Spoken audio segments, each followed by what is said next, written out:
17/3/2025 அன்று தான் இந்த பதிலை கொடுத்துருக்காங்க.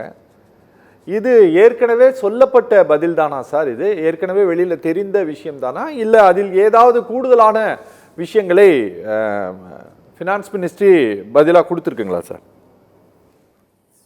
கூடுதலான சில விவரங்கள் இருக்குது. ஏற்கனவே கொடுத்திருந்த புள்ளி விவரத்தின்படி கடந்த 10 ஆண்டுகளில் வங்கிகள் தள்ளுபடி செய்த தொகை 16.53 லட்சம் கோடி ரூபாய் என்பது சொல்லப்பட்டிருக்கிறது. இப்ப இந்த பதில் வந்து அம்ராராம்னு சொல்லக்கூடிய ராஜஸ்தான் மாநிலத்தில் இருக்கக்கூடிய சிபிஎம் பாராளுமன்ற உறுப்பினர் ஒரு கேள்வி கேட்டிருக்கிறாரு. அவர் இந்த பெரிய நிறுவனங்களுக்கு எவ்வளவு கடன்கள் தள்ளுபடி செய்திருக்கிறீங்கன்னு கேட்கும்போது அவங்க கொடுத்திருக்கக்கூடிய பதில் ஒரு என்ன சொல்றது, மழுப்புற மாதிரியும் நம்மள குழப்புற மாதிரியும் உள்ள ஒரு பதில கொடுத்திருக்காங்க. முதல்ல என்ன சொல்றாங்கன்னு சொன்னா, பேங்க்கள் வந்து வராக்கடன் இருந்தா அதை ஃபாலோ பண்ணுவாங்க, அது பிறகு அவங்களுக்கு ப்ரொவிஷன் வச்சுட்டு அதை வச்சு தள்ளுபடி செய்திருவாங்க. தள்ளுபடி செய்யறதுனால கடன் வாங்கினவருக்கு பெரிய பலன் கிடையாது. அது எப்படின்னு புரியல. அவர் வாங்கின கடனை தள்ளுபடி செய்ததுனால அவருக்கு பலன் இல்லாம வேற பேங்குக்கா பலன் வரும். அப்புறம் என்ன சொல்றாங்கன்னு சொன்னா, இல்ல அதுக்கு பிறகு அவங்க கோர்ட்ல கேஸ் போடலாம், இது பண்ணலாம்னு சொல்லி நடைமுறையில இது நடக்கிறது இல்ல. ஏற்கனவே இன்னொரு புள்ளி வரும், இதுக்கு முன்னால கொஞ்ச நாளைக்கு முன்னால பாராளுமன்றத்துல கொடுத்ததன் அடிப்படையில தள்ளுபடி செய்த கடன்ல திருப்பி ஃபாலோ பண்ணி அதுல இருந்து பணம் வர்றதுன்றது வெறும் 12% தான்.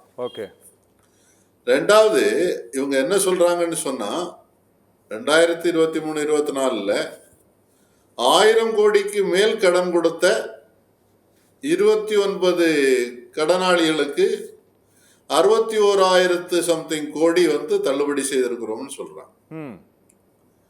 அது சொல்லிட்டு என்ன சொல்றாங்கன்னா, அவங்களுடைய பேரை சொல்ல முடியாது, 29 பேருன்றது சொல்லலாம். ஆனா ரிசர்வ் பேங்கினுடைய சட்டத்தினுடைய 45வது ஷரத்தின்படி பெயர்களை வெளியே சொல்லக்கூடாது, அதனால நாங்க உங்களுக்கு பேர் தர முடியாது அப்படின்னு. அதாவது 31/12/2024 scheduled commercial banks have 29 unique borrower companies which have been classified as NPA. அதானே சார் அந்த இடம் தானே சொல்றீங்க நீங்க? ஓகே சார், அதுல 61,027 கோடி ரூபாய் ரைட் ஆஃப் பண்ணிருக்கோம்னு சொல்லியிருக்காங்க. கரெக்டா சார்? கரெக்ட் தானே சார்? அவுட்ஸ்டாண்டிங். ஆமா. ஓகே சார், எனக்கு என்ன சார் ஆச்சரியம்னா சார், நீங்க இந்த இந்த லாஸ்ட் பேஜில் வந்து அவங்க கொடுத்துருக்காங்க பாருங்க, அதில் வந்து NPS return of pertaining to large industries and servicesனு கொடுத்துட்டு ஒரு கால்குலேட் கொடுக்குறாங்கல்ல சார், 68,366ங்கிறது. இது என்ன சார் கணக்கு? இது வந்து பெரிய கடனாளிகளுக்கு கொடுத்ததை மட்டும் சொல்றாங்க. தள்ளுபடி செய்தத. இதுல என்ன பிரச்சனைன்னு சொன்னா, அவங்க தெளிவாக இது எவ்வளவு காலகட்டத்துக்குள்ள செய்ததுன்றது சொல்லல. ஆஸ் ஆன் அப்படின்னு சொல்லி விட்டுட்டாங்க. அப்போ நமக்கு வந்து அது இது 1 வருஷத்துல தள்ளுபடி செய்ததா 10 வருஷத்துல தள்ளுபடி செய்ததான்றது புரியாத மாதிரி ஒரு குழப்பம். என்னுடைய அனுமானம் இது 1 வருஷத்துல மட்டும் தள்ளுபடி செய்திருக்கிறது. அதாவது இதுல வந்து சார் இந்த கடன் இந்த 68,366 இது கோடி அப்படின்னு நம்ம கணக்குல மதிப்பீட்டு கணக்குல எடுத்துக்கிட்டோம் அப்படின்னா, இது வந்து பெரிய நிறுவனங்களுக்கு மட்டும், அதாவது 1000 கோடிக்கு மேல கடன் வாங்கியவர்களுடைய கடன் தள்ளுபடிங்கிற அர்த்தம் தான் வருவாங்க, இல்ல வேற ஏதாவது வரும்? மட்டும் அதுல தெளிவா இருக்கு. 1000 கோடிக்கு மேல உள்ளது. அப்படி பாத்தீங்கன்னா சராசரி 2000 கோடி 30 பேருக்குன்னு வச்சுக்கிட்டோம்னா, சராசரி 2000 கோடி ரூபாய் ஒவ்வொருத்தருக்கும் தள்ளுபடி பண்ணிருக்காங்க. அவங்க பேரை சொல்ல மாட்டோம்ன்றாங்க. ரெண்டாவது அதுல இன்னொரு பதில சொல்லும் போதே சொல்றாங்க, இந்த நேஷனல் கம்பெனி லா ட்ரிபியூனலுக்கு போகலாம் அப்படின்னு சொல்றாங்க. நீங்க நேஷனல் கம்பெனி லா ட்ரிபியூனல்ல போய் அது செட்டில் ஆகும் போது அதுக்கு பிறகு நீங்க கோர்ட்டுக்கோ கேஸுக்கோ எதுக்குமே போக முடியாது, அது ஃபைனல். ஒரு உதாரணத்துக்கு சொல்றேன், அனில் அம்பானியினுடைய ரிலையன்ஸ் கம்யூனிகேஷன்ஸ் கம்பெனி 45,000 கோடி கடன் வாங்கிட்டு சார், அதாவது நீங்க சொல்றது என்சிஎல்டி சொல்றீங்க இல்லையா? ஆமா, என்சிஎல்டி. ஓகே புரிஞ்சிருச்சு. இப்போ என்சிஎல்டிக்கு போன போது 45,000 கோடிக்கு வசூலானது வரும் 453 கோடி. 1% கூட ரெக்கவரி வரல. ஓகே. இது வாங்கினது யாருன்னு சொன்னா அவருடைய அண்ணன் முகேஷ் அம்பானி. ஓகே. இது எப்படி திருட்டு நடக்குது, எப்படி இவ்வளவு எளிதாக பேங்க் கணக்கத்தினுடைய பணத்தை பெரும் பணக்காரர்களுக்கு கையில தூக்கி கொடுக்கறாங்கன்றது தான் ரொம்ப ஷாக்கிங்கா இருக்கு. ஓகே ஓகே ஓகே புரியுது. இன்னொரு விஷயமும் சொல்லிடுறேன். ரிசர்வ் பேங்கினுடைய இன்னொரு புள்ளி விவரத்துல என்ன சொல்லியிருக்காங்கன்னா 449 கடனாளிகள் 100 கோடிக்கு மேல கடன் வாங்கினவங்களுக்கு வெறும் 4% வட்டிக்கு கடன் கொடுத்திருக்காங்க. அது இந்த பதில்ல சொல்லலையா சார்? இதுல சொல்லல. இது நான் ரிசர்வ் பேங்கினுடைய ட்ரெண்ட்ஸ் இன் பேங்கிங் ரிப்போர்ட், இந்த லேட்டஸ்ட் ரிப்போர்ட்டை வச்சு சொல்றேன். சரி சரி சரி. அதுல தெளிவா கொடுத்திருக்காங்க யார் எந்தெந்த வட்டி விகிதத்துல எவ்வளவு கடன் கொடுத்திருக்குது. ஓகே. 449 பேரு 100 கோடிக்கு மேல வாங்கக்கூடிய கடன் வரும் 4% சொன்னா எவ்வளவு அநியாயமா இருக்கு. நீங்க உங்க பையனுக்கு ஒரு கல்வி கடனுக்கு கடன் வாங்குறீங்கன்னாக்கி பேங்க் வந்து 11%, 12% வாங்குறது.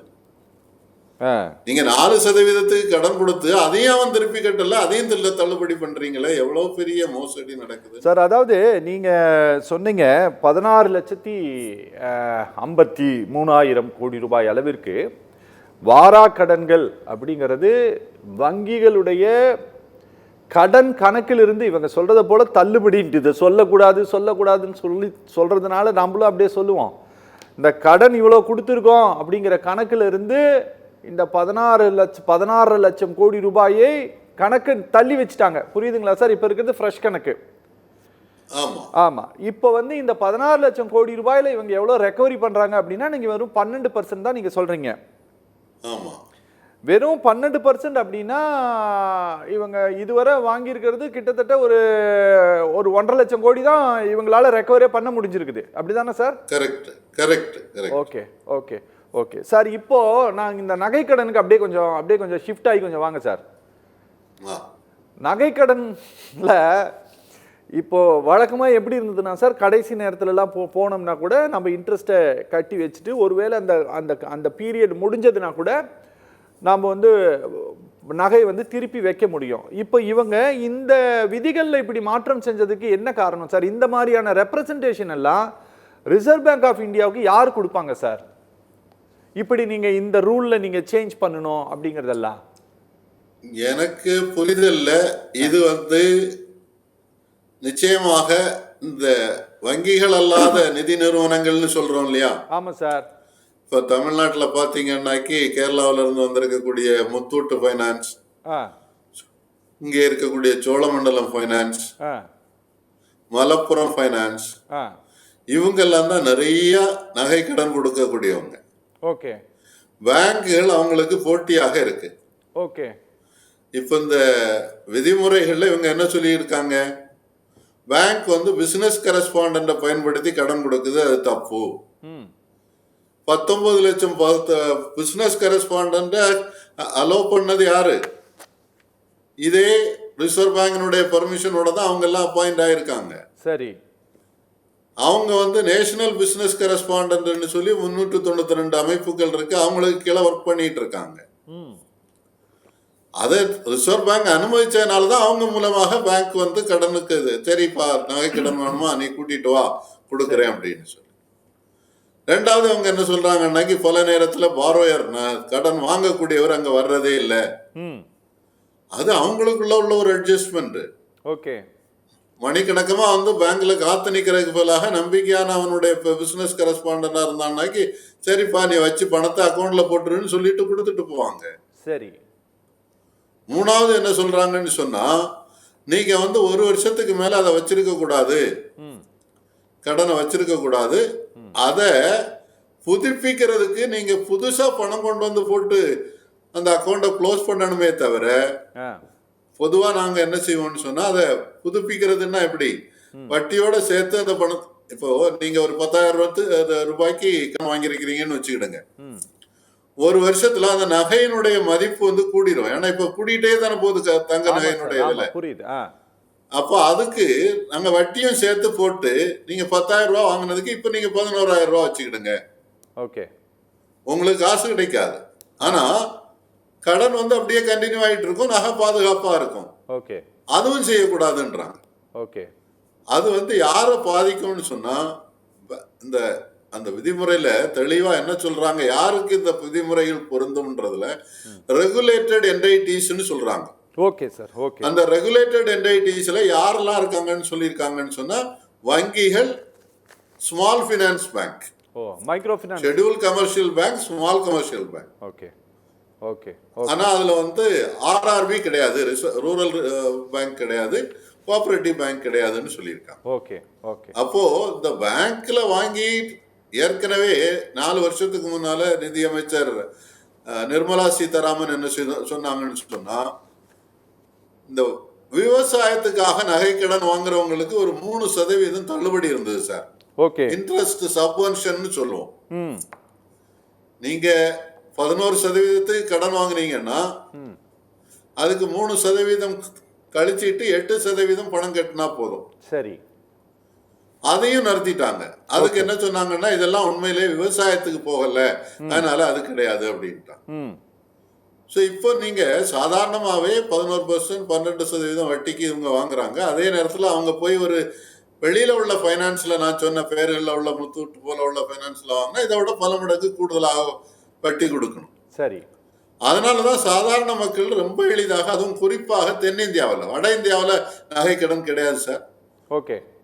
நான் 10 வருஷம் நாகாலாந்தில் ஒர்க் பண்ணிட்டு வந்திருக்கிறேன். அங்க யாரும் நகையை வச்சு கடன் வாங்குறதுக்கு வர்றதில்லை, அது அந்த ஒரு பழக்கமே அங்க இல்லை. ஓகே. நகையும் பெரிய அளவு வச்சிருக்க மாட்டாங்க. தென்னிந்தியாவில் தான் நகை கடன் கூடுதல். அப்போ இந்த நகையை வந்து இப்போ என்ன சொல்றாங்கன்னா, நீங்க வச்சுட்டு உடனே திருப்பி எடுத்துடுறாங்க சிலர். எனக்கு தேவை இருந்தா எனக்கு இன்னைக்கு ஒரு அவசரத்துக்கு, ஒரு தேவைக்கு, ஆஸ்பத்திரி செலவுக்கோ அல்லது இன்னொருத்தருக்கு கொடுக்கறதுக்கோ ஒரு 10 லட்சம், 1 லட்சம், பெரிய கடன்லாம் நகை கடன் வச்சு கொடுக்கறது இல்லை. 1 லட்சம் ரூபாய் தேவை இருக்குது, என்கிட்ட ஒரு செயின் இருக்கு, அதை கொண்டு போய் 1 லட்சம் ரூபாய் வாங்குறேன். 10 நாள் கழிச்சு அந்த ஆளு திருப்பி கொடுத்துடுறாரு. ஸோ நான் அதை கட்டிட்டு நகையை திருப்புறேன்னா அதுவும் தப்புன்றாங்க. இது என்ன? இதுதான் இந்த ரெண்டையும் ஒப்பிட்டு பார்க்கணும்னு சொல்லி நீங்க சொன்னது கரெக்டா சொன்னீங்க. Okay sir. பெரும்பணக்காரர்களுக்கு வந்து இந்த விதி எல்லாம் எதுவுமே கிடையாது. ஓகே, புரியுது சார். அவங்க திருப்பி கடன் வாங்கிட்டே இருக்கலாம் சார். இதுல என்னன்னா, இன்னைக்கு வந்து ஒரு சவரன் வந்து 65,000 ரூபாய்க்கு மேல போயிடுச்சு சார். நீங்க வந்து இன்னைக்கு வந்து நீங்க நகையை அடகு வச்சீங்க அப்படின்னா, நீங்க இன்னைக்கு சவரன் ஒரு 8,000 ரூபாய், ஒரு கிராம் இன்னைக்கு 8,000 ரூபாய் இருக்குது அப்படின்னா, இவங்க கொடுக்குற கடனே 5,000 ரூபா தான் சார் கொடுக்குறாங்க. 3,000 ரூபாய் கம்மியாக தான் கொடுக்குறாங்க. ஒரு கிராமு கொடுக்குற கடனே அவ்வளோதான் கொடுக்குறாங்க. இதையும் 6 மாதத்துக்குள்ளே வந்து நீ வந்து ஃபுல்லாக கட்டி தான், கட்டலைன்னா நீ வந்து திருப்பியே எடுக்க முடியாதுன்னா அது என்ன? எங்களுக்கு ஒன்றுமே புரியல. ஆனால் நீங்கள் வந்து வெறும் லெட்டர் ஆஃப் அண்டர்டேக்கிங் மட்டுமே வச்சுக்கிட்டு பெரிய பெரிய நிறுவனங்களுக்கு 2,000 கோடி 3,000 கோடின்னு கடன் கொடுக்குறீங்க. அது யாருன்னு கேட்டால் சொல்ல கூட மாட்டேங்கிறீங்க. என்ன சார் இது? சரி, நாம் பேசலாம் சார், கொஞ்சம் இணைப்பில் இருங்க சார். இப்போ இந்த ரிசர்வ் வங்கி விதித்திருக்கக்கூடிய இந்த புதிய விதிமுறைகளால் யாருக்கு பெரிய அளவில் நன்மை கிடைக்கும் சார்? இதன் மூலமாக இப்போ வந்து நகை விலை ஏறிக்கிட்டே இருக்கு அப்படிங்கிறதுனால வட்டியை மட்டும் கட்டிவிட்டு அசலை கட்டாமல் அவர்கள் திருப்பி வைத்து விடுகிறார்கள். அப்படின்னா அந்த ஒரு வருஷத்தில் கிட்டத்தட்ட ஒரு சவரனுக்கு 1,000 ரூபாய் 2,000 ரூபாய் இன்க்ரீஸ் ஆகிறதுனால திருப்பி வைப்பதற்கு வங்கிகளும் தயாராக இருக்காங்க, எந்த ஃபினான்ஸ் கம்பெனி இருக்கோ அவங்களும் தயாராக இருக்கிறாங்க. இப்படி செய்யாததன் மூலமாக, இப்படி திருப்பி வைப்பதன் மூலமாக என்ன பெரிய லாஸ் வந்து அடைகிறது சார் ரிசர்வ் வங்கி? எதனால் இப்படி ஒரு சேஞ்ச் அவங்க செஞ்சுருக்காங்க? இதனால் இப்படி செஞ்சிருப்பதன் மூலமாக என்ன பெரிய பெனிஃபிட் யாருக்கு கிடைக்க போகுது சார்? நீங்களே ஏற்கனவே சொன்னீங்க, விலையில 8,000 ரூபா இருந்தனாக்கி 5,000 ரூபா தான் நீங்க ஒரு கிராமுக்கு கொடுக்குறீங்கன்றது. ஸோ அதனால இந்த பணத்தை, தங்க கடன் தான், நகை கடன் தான் இருக்கிறதுலேயே சேஃபஸ்ட் லோன். ஓகே. 100% ரெக்கவரி வந்துடும். ஓகே. எப்போவாவது ஒரு தடவை தான் நீங்க ஆக்ஷனுக்கு போக வேண்டியது இருக்கும். அப்படி ஆக்ஷன் போடும்போதும் கூட அதை கரெக்டா முறையா ஆக்ஷன் போட்டோம்னாக்கி நமக்கு வர வேண்டிய தொகை வந்துடும். ஓகே. அதனால ரிசர்வ் பேங்க் வந்து இதனால இழப்பு வருது அப்படின்னு சொல்றது வந்து கொஞ்சம் கூட உண்மை இல்லை. ஓகே. ரெண்டாவது, இதனால யாருக்கு பலன் கிடைக்கும்னு சொன்னா ஆ, இந்த வங்கிகள் அல்லாத நிதி நிறுவனங்களுக்கு பயன் கிடைக்கும். பயன் கிடைக்கும். ஓகே. எப்படின்னு சொல்றேன். ஆ. இவங்க இன்னைக்கு பணம் கட்டிட்டு இன்னைக்கே புதுப்பிக்க தாமஸ் முடியாதுன்னு பிராங்கோ சார், சொல்றாங்க.